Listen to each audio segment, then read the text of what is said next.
আরজিকরে মহিলা চিকিৎসককে নৃশংসভাবে খুনের প্রতিবাদ ও বিচারের দাবিতে এক মাস ধরে আন্দোলন চালিয়ে যাচ্ছেন জুনিয়র ডাক্তাররা। তাদের কর্মবিরতির জেরে সরকারি স্বাস্থ্য পরিষেবায় ব্যাঘাত ঘটেছে বলে দাবি রাজ্য সরকারের। এই বিষয়ে সরব হয়েছেন রাজ্যের মুখ্যমন্ত্রী মমতা বন্দ্যোপাধ্যায়। জুনিয়র ডাক্তারদের কর্মবিরতির জন্য 29 জনের প্রাণহানি হয়েছে বলে জানান মমতা বন্দ্যোপাধ্যায়। মৃতের পরিবারকে 2 লক্ষ টাকা ক্ষতিপূরণ দেওয়ার কথা ঘোষণা করেন মুখ্যমন্ত্রী তার নিজের এক্স হ্যান্ডেলে লেখেন, এটা দুঃখজনক এবং দুর্ভাগ্যজনক যে জুনিয়র ডাক্তারদের দীর্ঘদিন কাজ বন্ধ রাখার কারণে স্বাস্থ্য পরিষেবায় ব্যাঘাত ঘটেছে।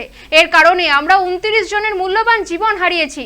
শোকাহত পরিবারগুলোর প্রতি সাহায্যের হাত বাড়িয়ে দিতে রাজ্য সরকার প্রত্যেক মৃতের পরিবারের সদস্যদের 2 লক্ষ টাকা ক্ষতিপূরণ দেবে। বৃহস্পতিবার নবান্নের ডাক্তারদের জন্য 2 ঘন্টা 10 মিনিট অপেক্ষা করার পর সাংবাদিক বৈঠক করেন মুখ্যমন্ত্রী। সেখানে 29 জন বিনা চিকিৎসায় মারা গেছেন সেই পরিসংখ্যান সামনে এনে বলেছিলেন, কতজনের বিনা চিকিৎসায় মারা গেছেন সেই তথ্য সংগ্রহ করছি। আর তারপরেই শুক্রবার মৃতদের পরিবারের সদস্যদের জন্য ক্ষতিপূরণ ঘোষণা করলেন মুখ্যমন্ত্রী।